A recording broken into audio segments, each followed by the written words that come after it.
All right, let's talk a little bit about game one. Well, let's talk about the whole series. Nuggets taking on the Lakers, Western Conference Finals. Let's talk about who will win. Hit that subscribe button, bell icon button. Check out our NBA Talk playlist for more videos like this.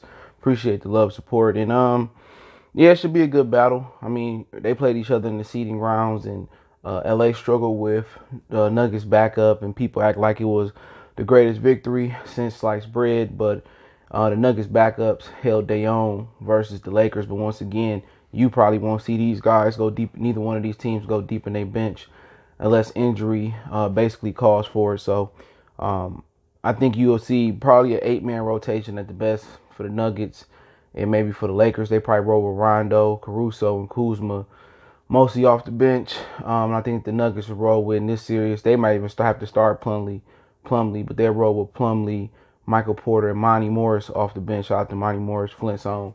Salute to Flint. So you probably see these guys go 8 in the bench. I mean 3 deep in the bench. But honestly, looking at this matchup, the Lakers have some athletic bigs. JaVale McGee, Dwight Howard, he's whatever's still left of him, and then they got Anthony Davis.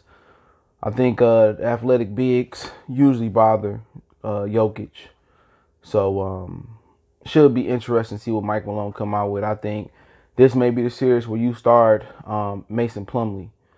You know, that's what I would do. I mean, Paul Millsap not really giving you nothing in general, so I would start Mason Plumlee with Jokic, and that would provide Jokic some coverage against the bigger and athletic Lakers. Now, 1-on-1 with Anthony Davis, I just think he dominates that matchup more times than not. I think Anthony Davis on the offensive end dominates. I think Jokic on the offensive end dominates. But if it's like JaVale McGee, Dwight Howard, I think it's going to be a little bit harder on him. But I think Jokic, I think he's pretty much found a way to outmaneuver some of the more athletic bigs. You know, he figured out Rudy Gobert, you know, and he figured out, you know, Zubac and Montrezl Harrell. So I think he rolled on a hot streak here. So that's kind of a matchup with him and Anthony Davis. That's why I would like to see Plumlee in the game. Plumlee to defend Anthony Davis, save Jokic to foul trouble. And then, you know, Jokic can guard JaVale McGee, give him some time off. So hopefully they grow with that. But then you look at the other matchups, who they got for Bron. Obviously, nobody. All right, especially Will Barton being out. They don't have nobody for Bron. But once again, Bron ain't Bron. People say, oh, he's still the best player in the league. And no, he's not. The best player in the league don't miss the playoffs last year. People say, well, he had injury. Kawhi Leonard had injuries last year too. Kawhi had injuries this year as well. You know, it's no excuse. So he's not the best player in the world right now. It's just media propaganda. Don't forget, he got Anthony Davis right now, who perhaps is one of the best players in the world right now, who lead the Lakers in every category in the regular season damn near. So people act like, people always, that's why people don't want to play with LeBron. You know what I'm saying? LeBron get all the credit and you get discredited. But no, in this series, LeBron should once again have another good matchup. The Portland didn't have a matchup with Trevor Ariza being out. They played Phoenix, you know, they really didn't have a matchup as well. Without having a Ariza or Harrison Barnes type of guy. And once again, you got a situation with Will Barton being out. You know, they don't have a matchup for LeBron. Jeremy Grant can handle it a little bit. And, you know, I don't know pretty much who do you put on him other than Grant. I mean, Millsap can't guard him. So they don't really have a matchup without Will Barton. Other than Jeremy Grant, it's really Jeremy Grant. It's going to be a team effort. But once again, LeBron ain't aggressive at all anyway, unless you make him mad. So, I mean, other than that, the Nuggets got every matchup in the book. They have no matchup for Jamal Murray. I'll take Gary Harris over whoever coming at the 2-guard position, which is Kentavious Caldwell Pope and Caruso playing the 1 and 2.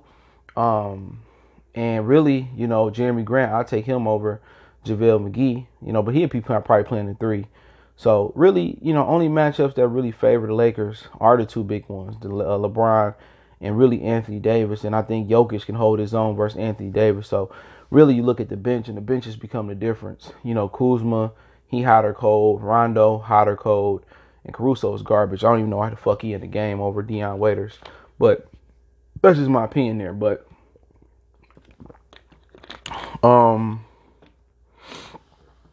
I think this would be a good series. Um, I think it can go. I think it probably go 6 or 7. It depends on the Nuggets, and it really depends on how much juice LeBron got. He been resting the last few days. They don't play till Friday, so they got the Nuggets 2 days off. It really depends on when it come down to each team's big two: Anthony Davis, LeBron James, Jamal Murray, Jokic, and then the supporting cast. Can the supporting cast give each other, some help? And that's Rondo, Kuzma, Caruso, Waiters, not Waiters, but Caldwell Pope. Who else they got out there? Danny Green. JaVale. It's gonna come down to them. The Nuggets match up really, really well with the Lakers. Other than not having Will Barton to defend LeBron, they match up really, really well. They like to get up and down the court. Lakers slow getting up and down the court. So it's gonna depend. It's gonna depend on coaching. It's gonna depend on the big two. And Murray got a good matchup. Can't nobody fuck with Murray out there on the Lakers at all, unless they put Bron on him. And Bron just getting too old to defend guys like Murray. So I don't see that happening. So I can see Murray having a huge series. I can see Jokic kind of struggling here and there, but still having a good series. And other than that, what it's gonna boil down to, who get the most support.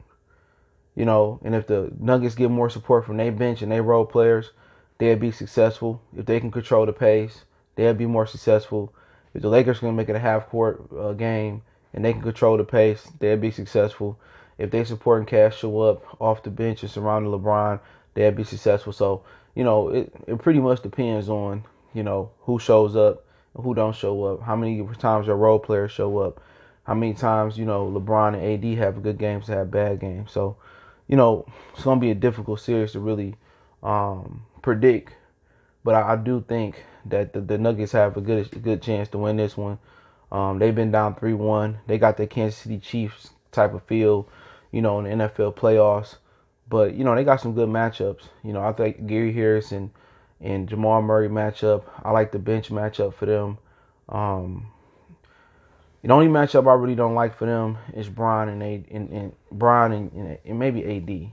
But I think they got the horses to match up with Anthony Davis. I do. I think he could throw Millsap, Plumlee, if need be, Bola, Jokic. So they can match up defensively with Anthony Davis pretty well.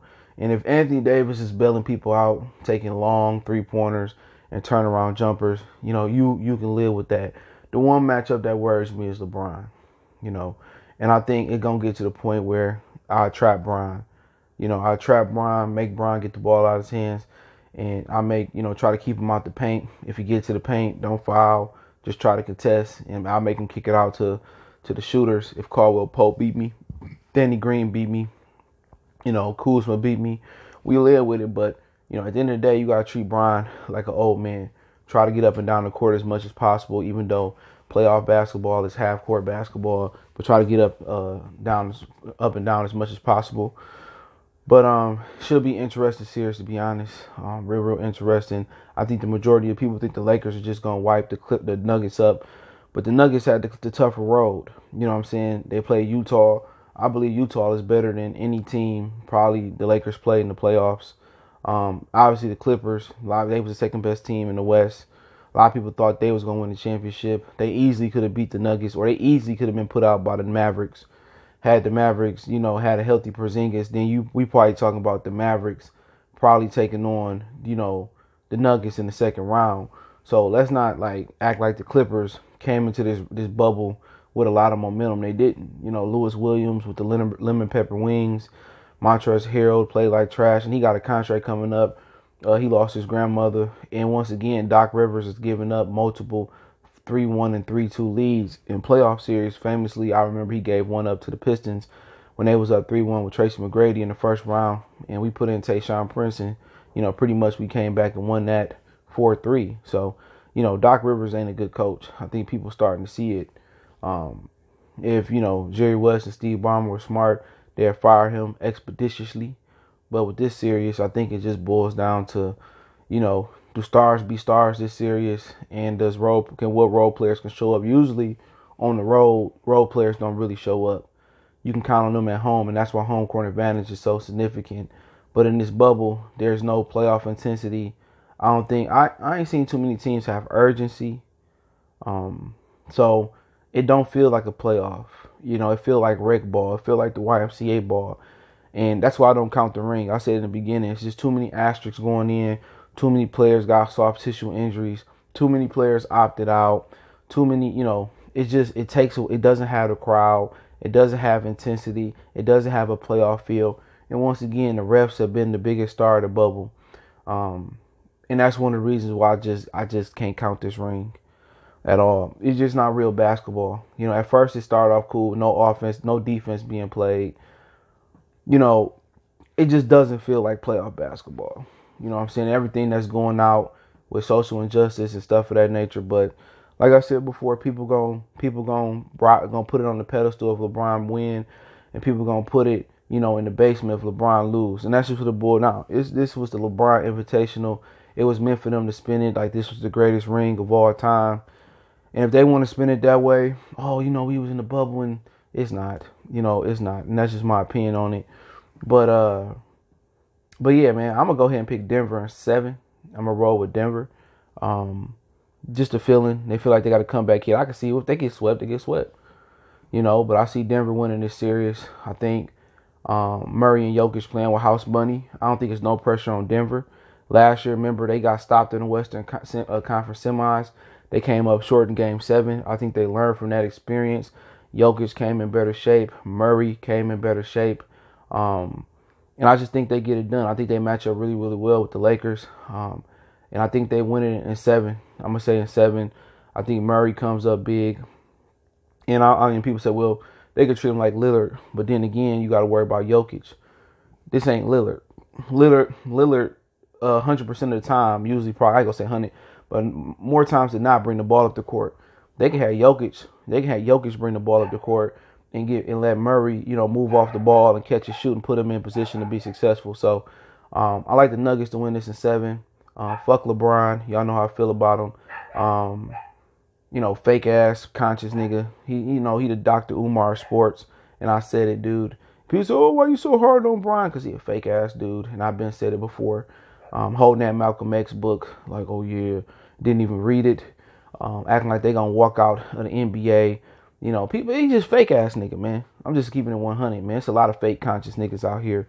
He the Dr. Umar in the NBA. But, remember, when Kyrie was telling people, like, we need to focus on social injustice, he didn't come out and say nothing. And then he gonna try to opt out of the NBA playoffs when my man's got shot up in Milwaukee. Like I just said, man, you can't be commercial or corporate and radical. And LeBron, he can't do it. Rami and Jay-Z try to do all this shit for the hood, but turn around and doing raccoon shit. So I said what I said. Appreciate everybody for checking in. Don't forget we on Facebook, Instagram, and Twitter. Check out the NBA Talk playlist. Appreciate the love, support. Want to make a donation? Cash App, CJ Good 313. PayPal link description. Social media, Facebook, Instagram, Twitter, Facebook group. All that's in the description. One time for the one time zone.